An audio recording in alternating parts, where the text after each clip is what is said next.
नमस्कार। आज हम दुनिया के 7 महाद्वीपों पर एक नजर डालते हैं। जी बिल्कुल। हमारे पास एक लेख है जिसमें काफी जानकारी है, क्षेत्रफल से लेकर आबादी, नदियां, पहाड़ और भी बहुत कुछ। हाँ, तो कोशिश करते हैं इसमें से सबसे मजेदार और जरूरी बातें निकालने की। एक तरह से दुनिया का चक्कर लगाते हैं यहीं बैठे बैठे। बढ़िया आइडिया है। कहाँ से शुरू करें? एशिया से करते हैं। सबसे बड़ा है, जमीन के लिहाज से भी और आबादी के लिहाज से भी। दुनिया के लगभग 60% आबादी, मतलब करीब 4.8 अरब लोग। बाप रे, ये तो बहुत ज्यादा है। हम्म। और दुनिया के सबसे ज्यादा आबादी वाले 2 देश, भारत और चीन, वो भी यही हैं। बिल्कुल। और माउंट एवरेस्ट, दुनिया की सबसे ऊंची चोटी, वो भी एशिया में ही है। साथ में गंगा और यांगसी जैसी बड़ी नदियां भी। जी, और एक बात और, एशिया में जलवायु की विविधता कमाल की है। कहीं एकदम ठंडा साइबेरिया जैसा, तो कहीं रेगिस्तान की गर्मी, फिर मॉनसून भी है। सब कुछ है यहाँ। अच्छा, अब एशिया से थोड़ा हटकर अफ्रीका की तरफ चलें। हाँ, अफ्रीका। यहाँ दुनिया की सबसे लंबी नदी है नील, और सबसे बड़ा गर्म रेगिस्तान सहारा भी यहीं है। और यहाँ देश कितने हैं? शायद सबसे ज्यादा। जी, 54 देश, किसी भी और महाद्वीप से ज्यादा। यहाँ की आबादी करीब 1.4 अरब है। अच्छा, और वन्य जीवों के लिए तो मशहूर है ही। शेर, हाथी, जेब्रा। बिल्कुल। और किलिमंजारो जैसा ऊंचा पहाड़ भी है। भाषाएं भी बहुत सारी हैं, स्वाहिली, अरबी, बहुत विविधता है। अब अटलांटिक पार करके उत्तरी अमेरिका चलते हैं। यहाँ तो दुनिया की सबसे बड़ी अर्थव्यवस्था है ना? अमेरिका। हाँ बिल्कुल। और रॉकी पर्वत श्रृंखला भी यही है, काफी लंबी और खूबसूरत। नियाग्रा फॉल्स का नाम कौन नहीं जानता। सही कहा। और नदियां, मिसिसिपी, मिसौरी का नाम सुना है मैंने। जी, वो यहाँ की प्रमुख नदी प्रणाली है।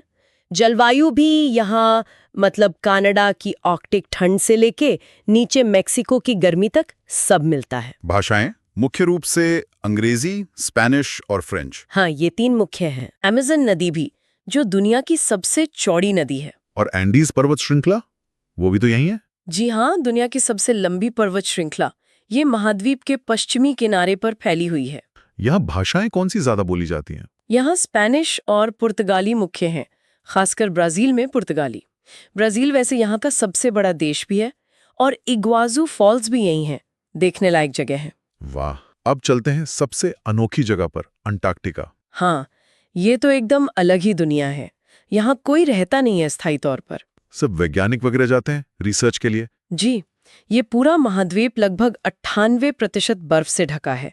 दुनिया की सबसे ठंडी, सबसे सूखी और सबसे तेज हवा वाली जगह। कितनी ठंडी? तापमान कभी-कभी -80 डिग्री सेल्सियस तक गिर जाता है, और इसे रेगिस्तान भी मानते हैं, क्योंकि बारिश या बर्फबारी लगभग होती ही नहीं। अच्छा, तो वहाँ जानवर कौन से होते हैं? पेंगुइन और सील जैसे जीव हैं जो इस मुश्किल माहौल में रह पाते हैं। अब वापस उत्तर की ओर, यूरोप चलते हैं। यूरोप मतलब इतिहास। हाँ, रोमन साम्राज्य, ग्रीक सभ्यता, पुनर्जागरण, सब यहीं से जुड़े हैं। यहाँ 40 से ज्यादा देश हैं। और यूनेस्को के विश्व धरोहर स्थल भी शायद सबसे ज्यादा यही हैं। जी हाँ बिल्कुल। आल्प्स यहाँ की मशहूर पर्वत श्रृंखला है, और डैन्यूब, राइन जैसी नदियाँ सदियों से महत्वपूर्ण रही हैं। आबादी लगभग 75 करोड़ के आसपास। जी, लगभग उतनी ही। ठीक है। आखिर में 7वां महाद्वीप ऑस्ट्रेलिया, या इसे ओशेनिया भी कहते हैं। हाँ, क्योंकि इसमें ऑस्ट्रेलिया के साथ साथ न्यूजीलैंड, फिजी जैसे कई द्वीप समूह भी शामिल हैं। ये सबसे छोटा महाद्वीप है। और कंगारू, कोआला जैसे जानवर तो इसकी पहचान ही है। बिल्कुल। और ग्रेट बैरियर रीफ, दुनिया की सबसे बड़ी कोरल रीफ प्रणाली, वो भी यही है। एक और बात, ऑस्ट्रेलिया एक देश भी है और पूरा महाद्वीप भी। अच्छा, तो ये तो हो गए 7 महाद्वीप। अगर संक्षेप में देखें तो सबसे ज्यादा देश अफ्रीका में, सबसे ऊंचे पहाड़ एशिया में, सबसे ठंडा अंटार्कटिका, और ऑस्ट्रेलिया अपने अनोखे जीवों और रीफ के लिए जाना जाता है। एशिया में आबादी सबसे ज्यादा है ही। हाँ, तो ये थी हमारी दुनिया के 7 महाद्वीपों की एक छोटी सी यात्रा। हर जगह की अपनी अलग कहानी, अपनी अलग पहचान है। जी बिल्कुल, हर महाद्वीप अपने आप में अनूठा है, और ये सोचने वाली बात है कि इन सब की अलग अलग खासियतें और संसाधन हैं।